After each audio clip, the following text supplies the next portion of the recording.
La siguiente es una producción de 360podcast.sb. Diana Verónica y Tony dan la bienvenida a nuestro invitado de la mañana. Hoy nos acompaña.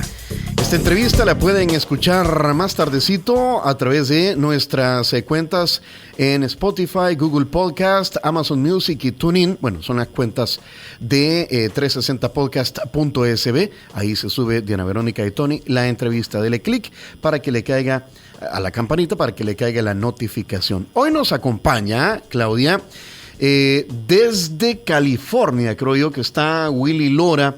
Willy, periodista actual, déjame ver si lo digo bien, vicepresidente y director ejecutivo de Americano Media. Así es, buenos días. Un saludito desde Palm Desert, en California. Desde California, días, un Willy. Nuevo... han lanzado recientemente este canal hispano conservador, sí, ¿verdad? Cuéntanos un poquito de Americano Media. Sí, Americano Media es vendría siendo el primer canal en español en Estados Unidos y global de corte de opinión centro conservador. La idea del canal es dos cosas. Primero, por su lado noticioso y periodístico, traer y regresar de nuevo a un balance ético profesional en cuanto a las noticias se refiere y sus noticieros. Y los programas de opinión son de opinión de centro derecha por el simple hecho de que los otros medios en español, en su gran mayoría, son de altamente un corte muy liberal. Entonces salió con la necesidad de traer de nuevo un balance a la conversación nacional y global sobre todos los temas de interés que se está moviendo en estos momentos. Entonces creo que esa ha sido la idea. Salimos el 8 de marzo, hicimos un lanzamiento muy bien, hicimos noticia obviamente en todas partes y nos hemos convertido en muy poco tiempo en un canal que ha traído muy buenos invitados, que ha traído muy buenas discusiones, temas que no se tocaban antes por el tema de la censura. Nosotros hemos podido obviar eso y seguir adelante con temas importantes que se deben discutir. Y yo creo que ese ha sido lo que Americano ha traído a lo que es el nuevo landscape de medios en español a nivel global. Muy bien. ¿A dónde se puede ver Americano Media?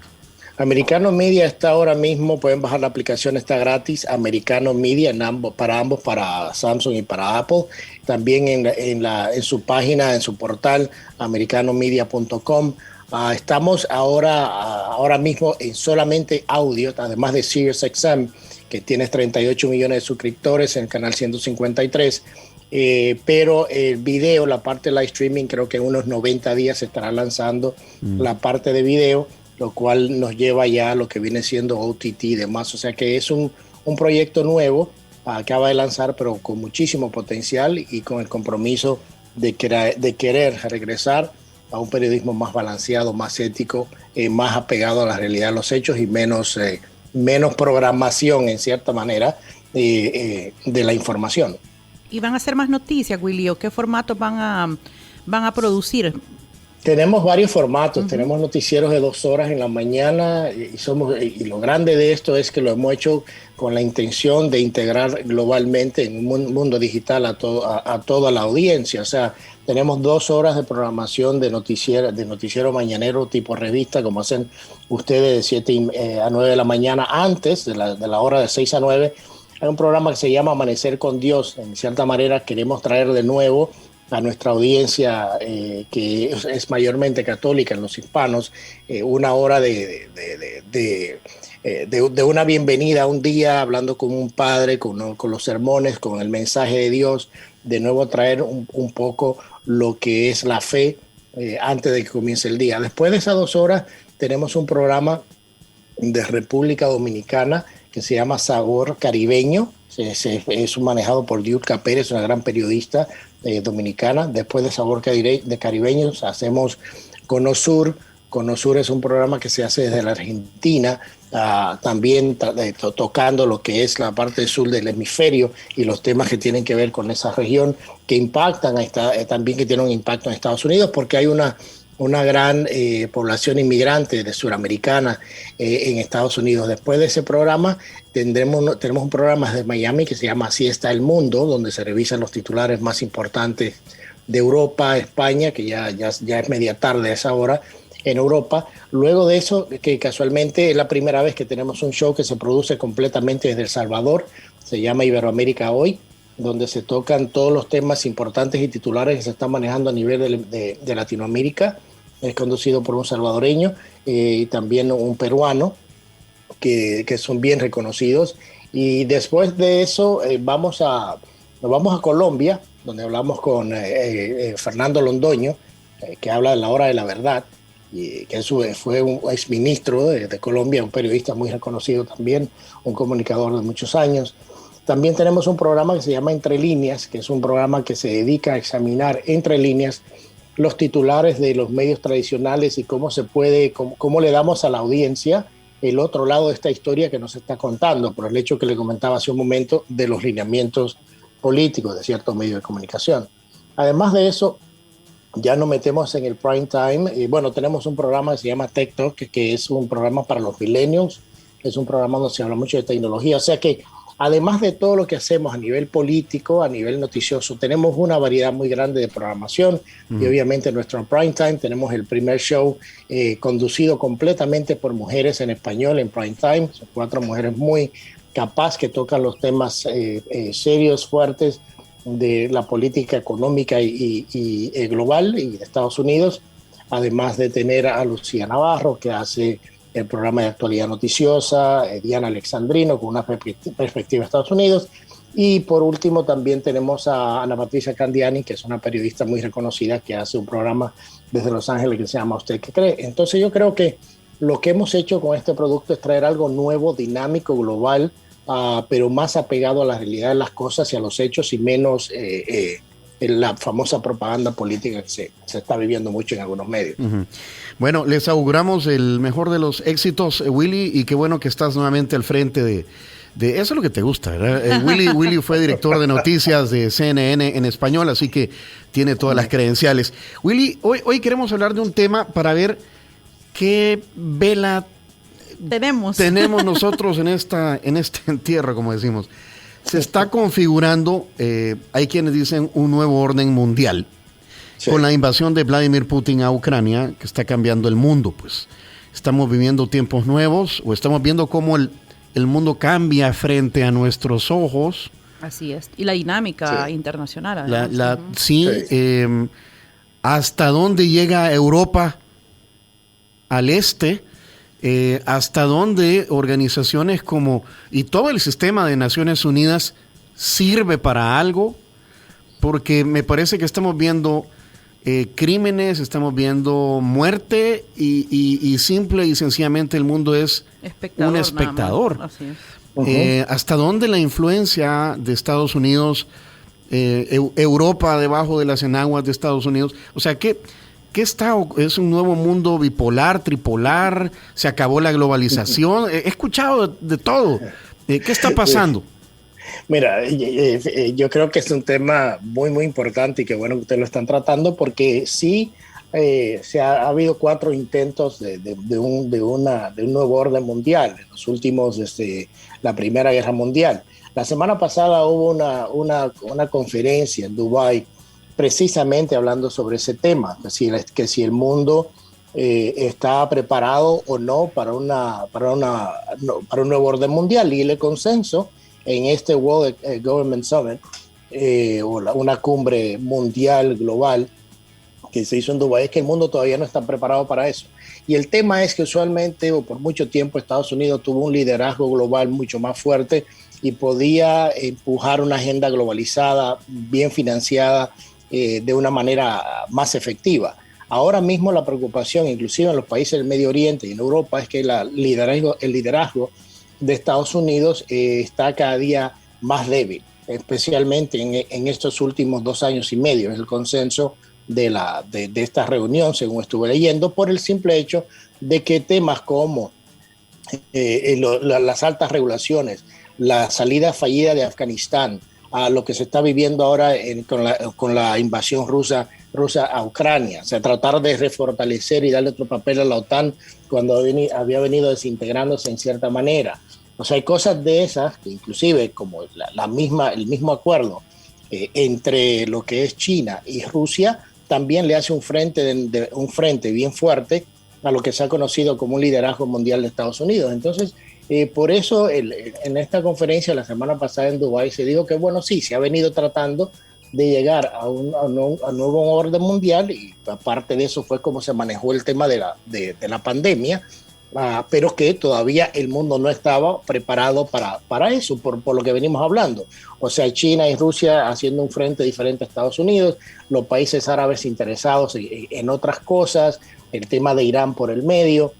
Entonces yo creo que todavía hay muchos temas de por medio para llegar a un nuevo orden mundial, porque un nuevo orden mundial implica de un gobierno global para todos, de una agenda global para todos, y lamentablemente, como decían la semana pasada, en esta conferencia en Dubái, todos estos países tienen costumbres muy diferentes, y es muy difícil cambiar la cultura y costumbre de todos estos países para meterlo debajo de una agenda mundial, inclusive en el mismo tema económico.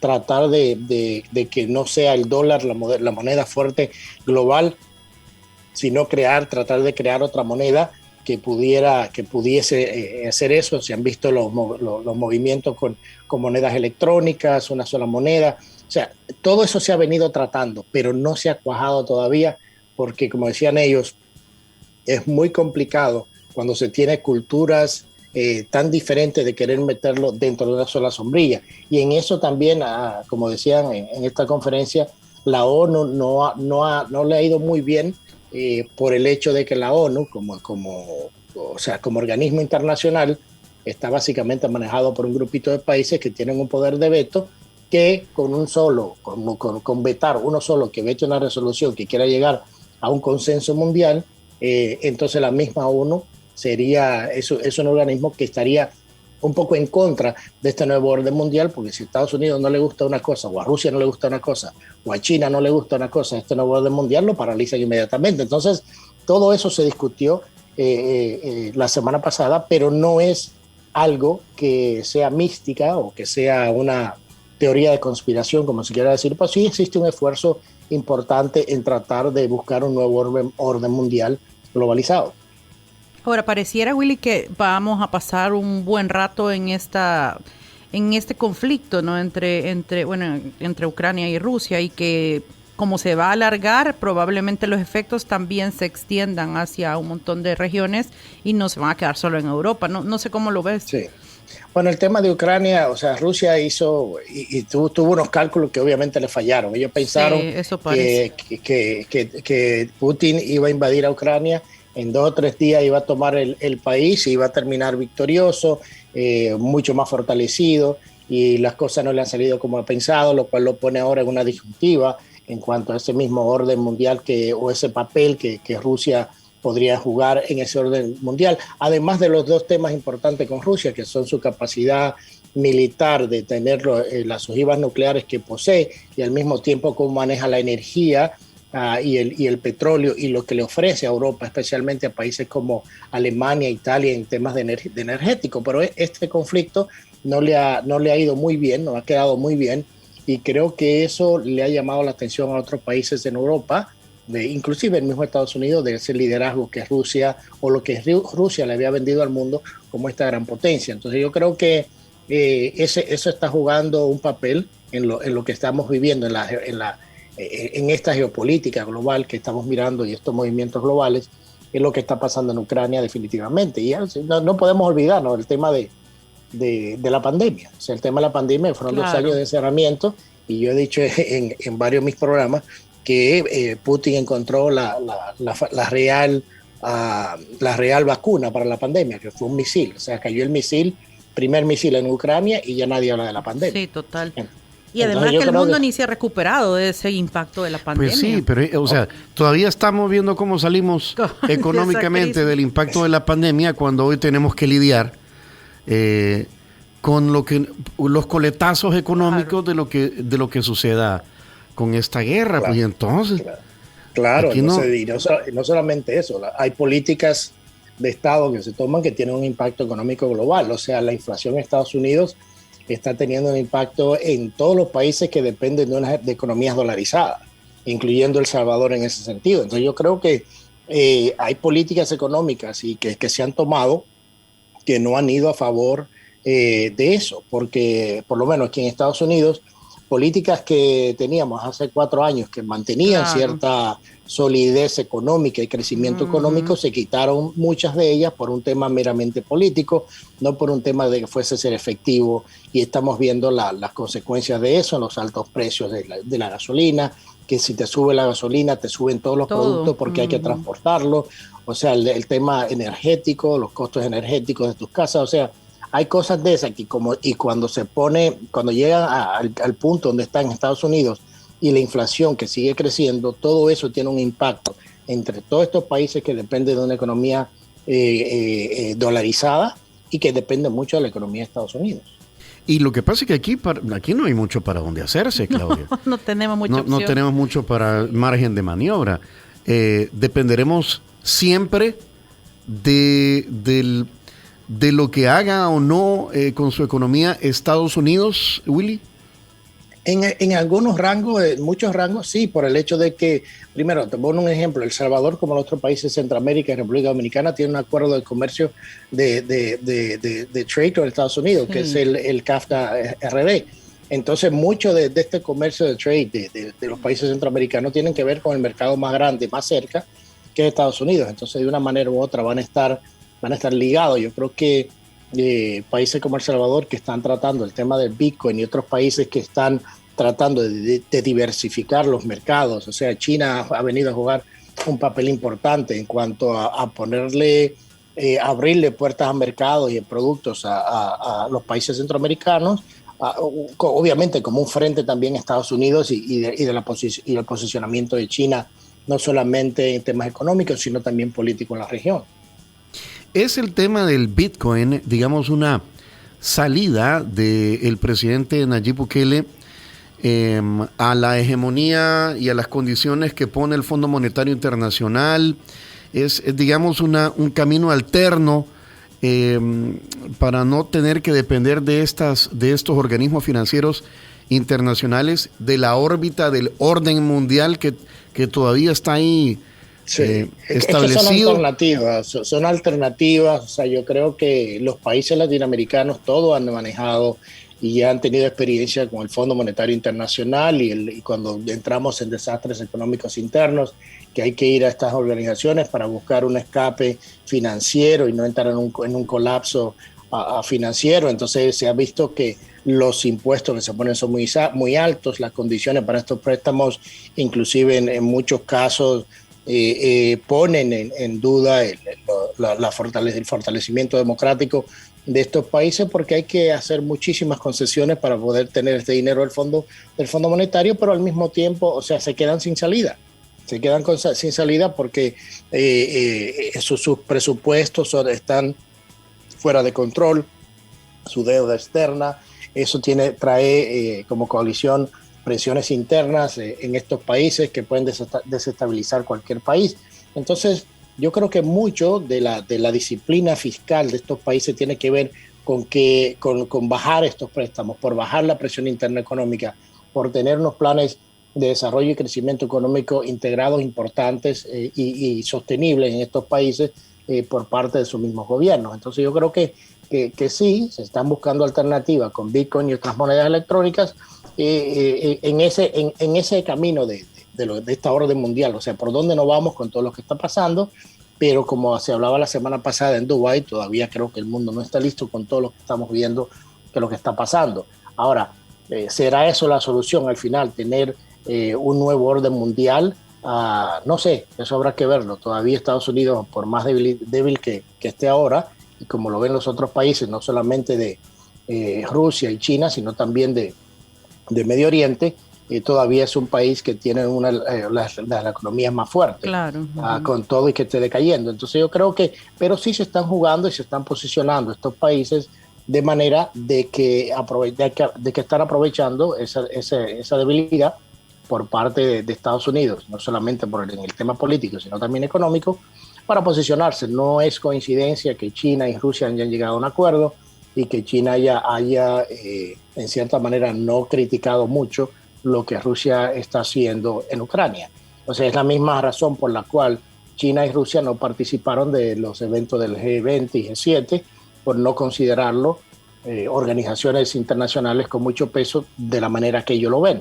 Entonces, y creo que el presidente Xi Jinping de China dijo en su momento que ya no era válido de que 7 países tuvieran el control de todo el mundo y que ellos no tuvieran influencia. Entonces yo creo que muchos de estos mensajes vienen a eso. O sea, se están creando 2 polos importantes a nivel global y se están peleando ese liderazgo. Creo que mucho de eso está pasando. China no quiere que Putin se debilite, pero tampoco quiere que Occidente se fortalezca, ¿verdad? Claro, porque para China es estratégico. O sea, China lo que le ha dicho en cierta manera a Rusia es: no te preocupes que te hagan los embargos que te hagan al petróleo, yo te lo compro todo. Tengo la población más grande del mundo, entonces tengo la necesidad energética. Entonces eso para Rusia es una válvula de escape. Sí, una salvaguarda. Exactamente, pero al mismo tiempo le da mucho control a China de las cosas que pueden estar pasando en Rusia e inclusive, o sea, en el mismo Estados Unidos, porque China sigue consumiendo o sigue enviando todos sus productos al mercado más grande que tienen, que es Estados Unidos. Y Rusia sigue alimentándose de capital por la compra que le hace China de la energía y del petróleo. Y yo creo que en esta dinámica lo que no tenemos que olvidar es que no hay almuerzo gratis, vea, o sea quien sea, para nada. Cuando te van a hacer un favor en estas instancias no es porque les caiga bien, ¿verdad? Sino que algo vas a sacar del asunto, entonces hay que tener bien en cuenta estos movimientos y estos apoyos porque va a venir con un pedido seguramente, ¿no? Claro, yo le digo a muchos de mis amigos que nada es gratis en esta vida. Así es. El que le diga, mira, esto es gratis. No. Siempre hay algo detrás de eso. El mejor ejemplo es cuando te dicen que tenés wifi gratis, vea, pero te piden todos tus datos. Entonces, y después dicen, ¿por qué me caen tantos anuncios en mi mail? Y es como, por eso, porque regalaste porque el producto sos vos. Sí, exacto. Claro. Entonces es importante, incluso en estas instancias, entender que, pues sí, todos los movimientos que se hagan tienen una repercusión. Definitivamente. Y El Salvador, entonces, ¿por dónde se está decantando? Es decir, a la luz de las decisiones, de votaciones en la ONU, los silencios que dicen mucho. De silencios que a veces son escandalosos. ¿Cómo ves tú eso? Bueno, fíjate, El Salvador es un país muy interesante. Yo creo que tiene un papel interesante por ser buena gente, Willy. No, es que interesante porque estás en California. Cuando dicen así, no, si es bien buena gente. Lo que pasa es que, o sea, El Salvador juega lo que viene siendo no solamente lo que pasa internamente en el país, pero juega un papel importante en lo que es regional. Sí. O sea, es parte de esta cadena de países que tiene comercio directamente con Estados Unidos. Es parte de estos países que juega un papel importante en cuanto a la seguridad regional. Es un país que juega un papel muy importante en cuanto a la inmigración de Estados Unidos, que ahora con el tema de lo que ha pasado allá en las pandillas eso va a forzar a mucha gente también que salga de El Salvador con destino al norte. Entonces hay muchas cosas de estas y El Salvador va a jugar un papel importante, igual que Guatemala con el tema migratorio, las reuniones que se tuvieron con la vicepresidenta, que no se llegó a nada. Ahora se ha venido conversando en quitar el título 42 de Estados Unidos, que es una medida en la cual se mantenía cierta seguridad en la frontera. Al quitar eso, bueno, la frontera se abre. El Salvador puede jugar un papel importante en la conversación con Estados Unidos para tratar de mantener que esa migración sea no solamente ordenada, sino de crear nuevas oportunidades para que ese capital joven del Salvador y otros países no salgan. O sea, El Salvador todavía, más allá de lo que se maneja internamente, juega un papel global y regional muy importante. Pero por eso entonces las abstenciones en Naciones Unidas cuando hablaban sobre Rusia dicen un montón, porque pues no somos somos un punto importante en Centroamérica, como lo es en bloque, pues, o sea, China está interesada en Centroamérica, Estados Unidos sigue interesado en Centroamérica, aunque sea para que la gente no siga migrando. Entonces estas abstenciones dicen un montón, Willy.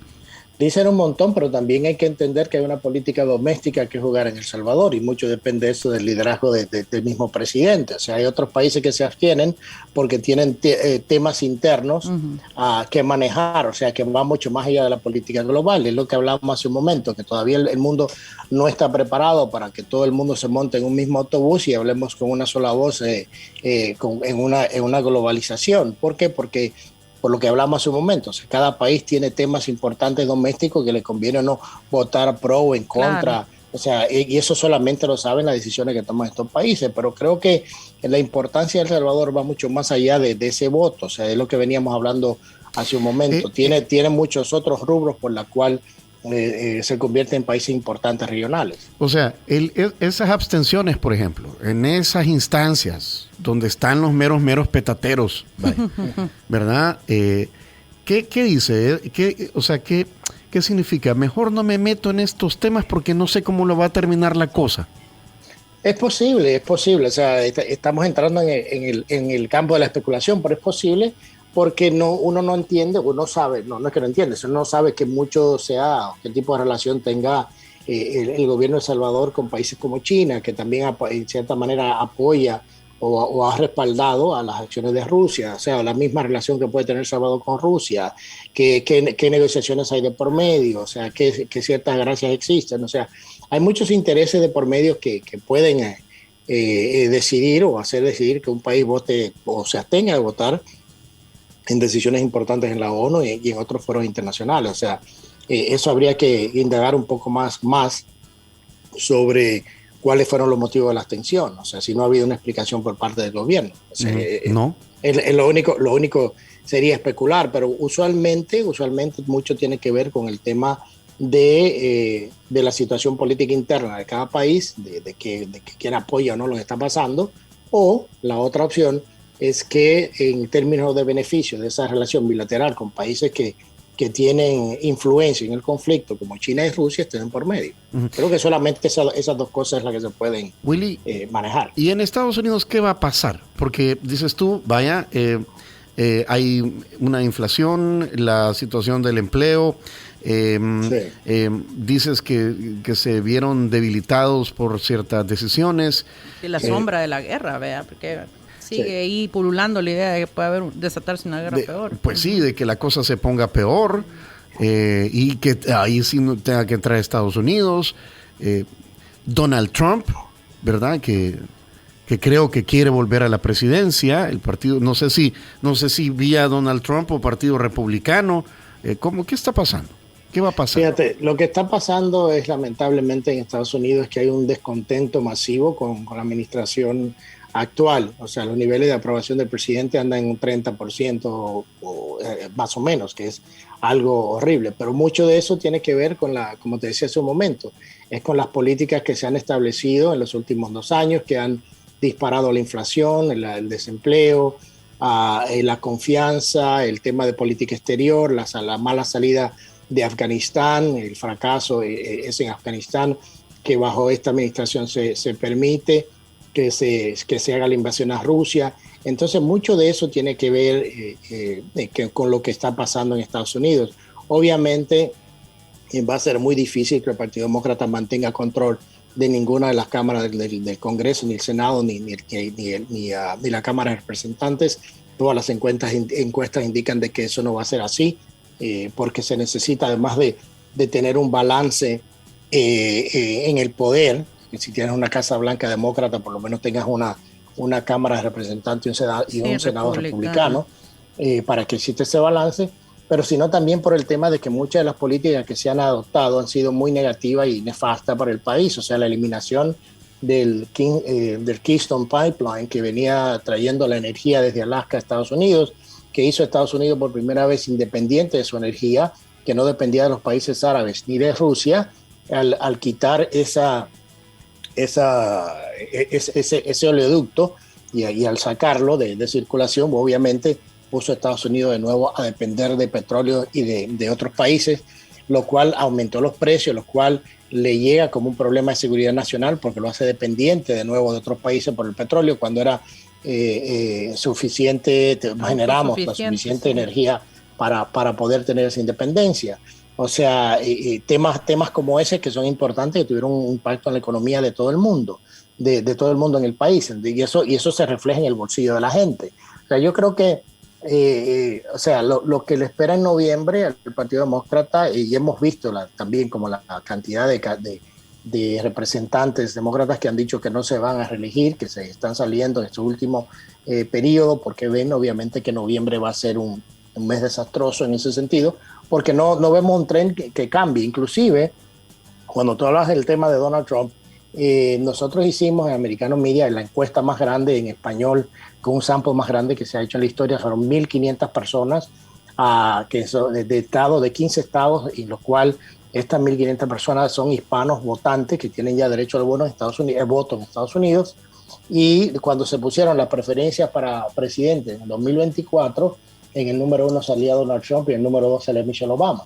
O sea que incluyendo todo lo que está pasando y lo que pasó, porque en la administración pasada, todavía el hispano votante en Estados Unidos considera, dentro de todo lo mal que está pasando y todo lo que está pasando, que Donald Trump era es la opción número 1, que Michelle Obama es la opción número 2, como candidatos preferenciales para el 2024.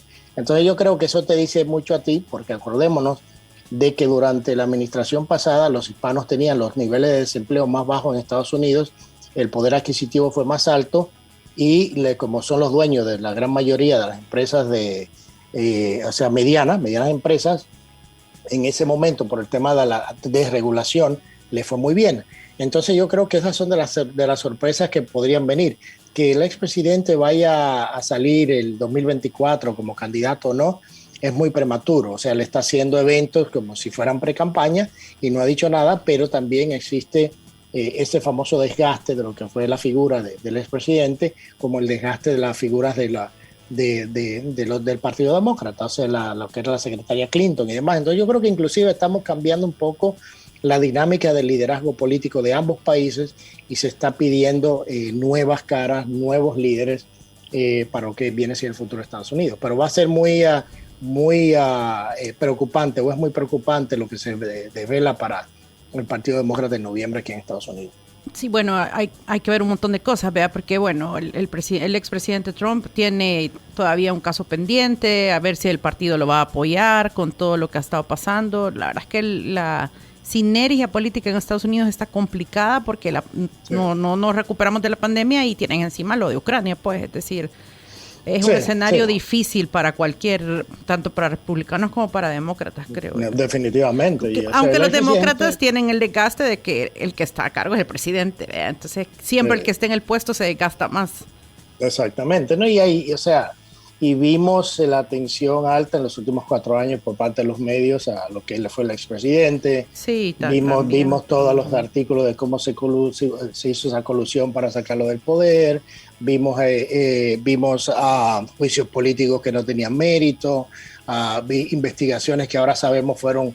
O sea, las cosas que hemos visto en las últimas 2 semanas, yo creo que mucho de la preocupación de los votantes es eso, qué pasó en ese momento para tratar de sacar al expresidente del poder. Son cosas que si nosotros la vemos en Latinoamérica, hubiese habido mucha gente en la cárcel. O sea, tener un candidato que contrata a una firma de abogados para crear un documento falso, liquearse un departamento de justicia y un FBI que creara documentos falsos, a llevarlo a una corte para poder mantener una operación de espionaje y tratar de sacar a un presidente legalmente elegido, es muy preocupante. Eso lo hubiésemos visto en Latinoamérica y hubiese ido gente a la cárcel, hubiese sido un escándalo mayúsculo, pero nada de eso se vio y eso fue muy cierto. Y salió y lo mismo ahora que vimos con la computadora, las revelaciones de la computadora del hijo del presidente, que en su momento se hizo una campaña de tratar de desacreditar esa información, de censurarla y todo eso, y ahora nos damos cuenta que todo lo que se habló hace 2 años era cierto, de la cantidad de correos electrónicos, de la influencia de China y Ucrania en ese momento vicepresidente, hoy presidente de Estados Unidos, que tiene un problema serio de credibilidad y un serio de hasta de ser extorsionado, porque según como dicen esos correos electrónicos, de ser un 10% de todo lo que se ganaba su hijo en viajes, que eran viajes de vicepresidente oficiales, y el hijo estaba haciendo negocios, eso es muy peligroso. Y yo creo que inclusive la dinámica de esa historia, yo creo que esa para mí una de las historias de la década, era que por primera vez utilizando o tapando esa historia de que no saliera en su momento, las cosas a nivel presidencial en Estados Unidos hubiesen sido diferentes. Porque la última encuesta que vimos de que si la gente que hubiese sabido de esta historia en el momento de la votación hubiese votado por el presidente actual, un 17% ha dicho que no, lo cual hubiese cambiado inclusive la dinámica de donde está el mundo hoy, porque el presidente no hubiese cambiado. Entonces yo creo que historias como esta, que tienen este tipo de repercusión, son importantes contarlas, son importantes entenderlas, porque vemos de qué manera se entrelazan las cosas para llegar a resultados a veces que uno ni siquiera entienden. Y yo creo que mucho de esa conversación hay que tenerla, porque la dinámica y del descontento de que ha existido y sigue creciendo políticamente en Estados Unidos ha sido por historias como esa. Yo creo que lo importante es que la gente tenga suficiente información para que tome su decisión. De hecho, definitivamente. Hablando de eso, de que falta trecho por recorrer, AP acaba de reportar que Biden pidió un juicio por crímenes de guerra contra el presidente Vladimir Putin. Sí. Ese tipo de cosas van cambiando la dinámica, ¿verdad? Y van a hacer giros importantes. Sí, y yo creo que no solamente el presidente Biden, yo creo que ya es un consenso después que vimos las imágenes el fin de semana lo que pasó, de la atrocidad que hicieron los rusos. Era obvio que iba a pasar, ¿verdad? Iba a pasar. Sí. Obviamente todo esto se convierte muy positivo para el presidente Biden por el hecho de que de los problemas reales que existen en el país se cambia mucho la narrativa y la gente se ha concentrado en todo el tema de Rusia, todo el tema de Ucrania, todo el tema internacional, y eso obviamente le quita mucha presión interna porque los medios no están hablando de todos estos problemas, sino están hablando de Ucrania. Hablando de Ucrania. Willy, ¿hasta dónde el mundo sigue como un... O sea, yo entiendo, la OTAN, Estados Unidos, y están enviando ayuda, armamento y todo esto a Ucrania, pero ¿hasta dónde el mundo se mantiene como un espectador y dejan al buleador dándole al más débil y gente, y vemos cosas como estas imágenes? Hoy se están... estas imágenes satelitales de fosas comunes. O los entierros que han tenido que hacer de gente que estaba en la calle tirada. Y pues nadie mete la mano, pues. O sea. Es como tú dices a veces, o sea, estas cosas están pasando y el mundo se piensa que con sanciones o que solamente con decir algo o un comunicado, las cosas, eso las bombas no los para.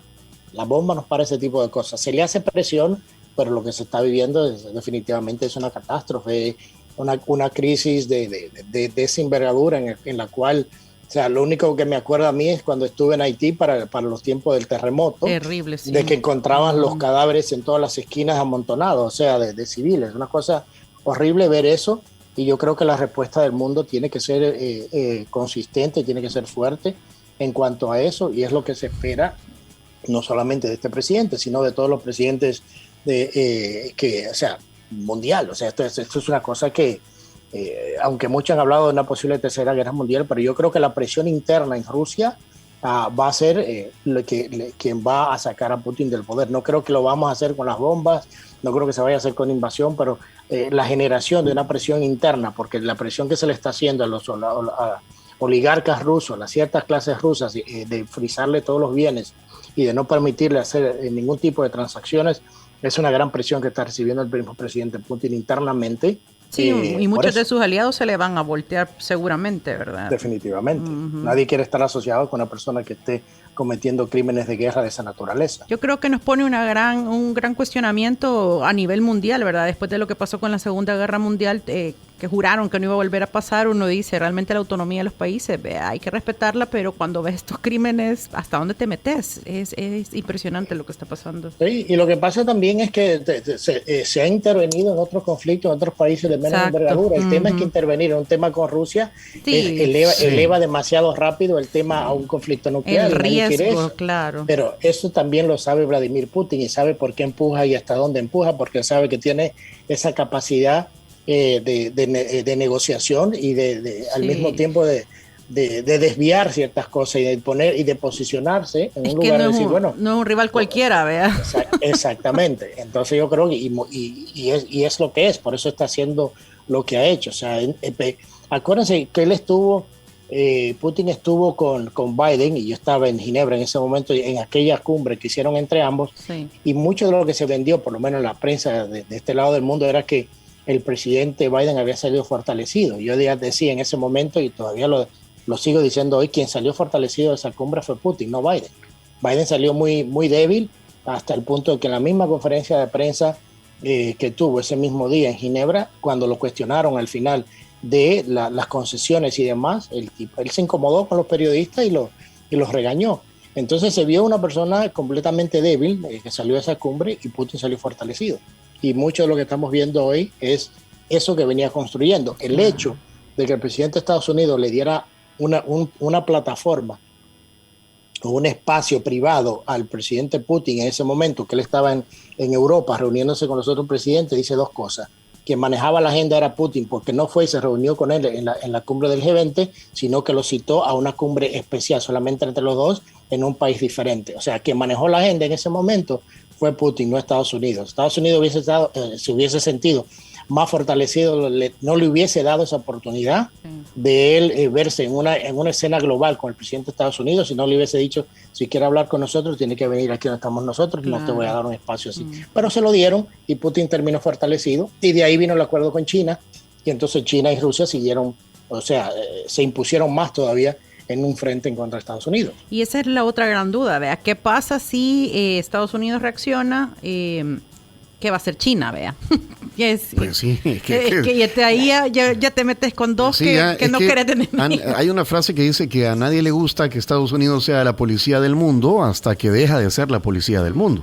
Claro, pero China se posiciona en ese momento, se posicionaría como el país que estaría buscando esa paz, estaría buscando parar ese conflicto. ¿Crees que no se alinearía con Rusia?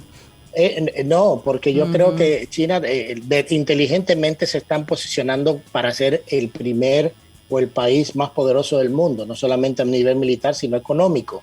Y en vez de aliarse, lo que sería es hacer o haría el papel que Estados Unidos viene haciendo, que es el conciliador. Entiendo. Entonces, de ser conciliador ya te eleva eso a otra posición política a nivel global.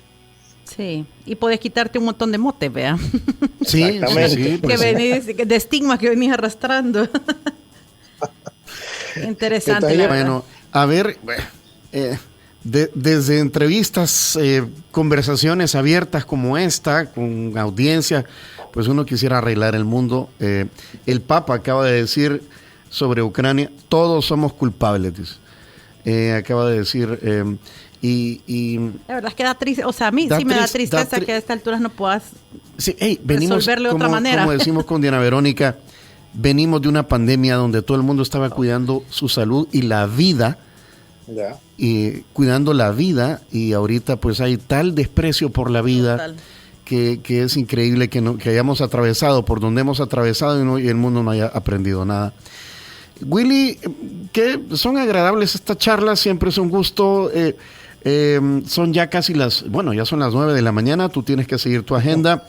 Lo mejor para este canal, ¿verdad? Que estás dirigiendo, y ojalá pues logren hacer sus objetivos. Yo le dije que era como una especie de Fox en español. Algo así. ¿Y lo tomó bien o lo tomó mal? No, creo que lo que pasa es que no es así tanto como Fox en español, porque Fox no tiene la diversidad de programación que tenemos nosotros, y Fox es muy apegado a lo que vienen siendo las noticias nacionales. Claro. Para nosotros es global. Es más. Y la otra cosa que mucha gente no... Y aquí te robo 30 segundos, es Dale. La razón por la cual Fox en Estados Unidos tiene la audiencia que tiene, que triplica a los demás, es porque en los temas importantes Fox ha estado en lo correcto y los demás han estado equivocados. Y puedes comenzar a contar desde las elecciones en 2016, desde la audiencia del juez Kavanaugh, desde el Covington case, desde la laptop de Hunter Biden. Entonces, ¿qué pasa? Tú te puedes equivocar una vez, pero cuando estás equivocado aquí, allá, más allá, entonces la gente pierde la confianza en tu medio, que es lo que ha pasado con los otros medios en Estados Unidos, que en la misma encuesta que hicimos nosotros, los medios tradicionales tienen el menor nivel de aprobación, que anda por lo menos un 30% de todas las instituciones. O sea, que es problemático los que están viviendo los medios. Y es un tema básicamente de desconfianza por el tema del bias en los medios y porque cuando estás equivocado, estás equivocado. O sea, Fox News no ha pagado millones de dólares a nadie por demanda de difamación. Los otros sí lo han tenido que hacer. Entonces eso es importante tenerlo en cuenta. Muy bien, Americano Media, ¿verdad? Estamos esperando cuando podamos, hay que bajar la aplicación. Gracias, Willy, un saludo hasta California. Gracias a ambos, un fuerte abrazo y ya espero verlo pronto por allá. Celebramos que haya más información en español, Willy. Saludos. Bueno, gracias. Bueno, esta entrevista la pueden volver a escuchar en 360podcast.sb, la entrevista con Diana Verónica y Tony. Esta fue una producción de 360podcast.sb.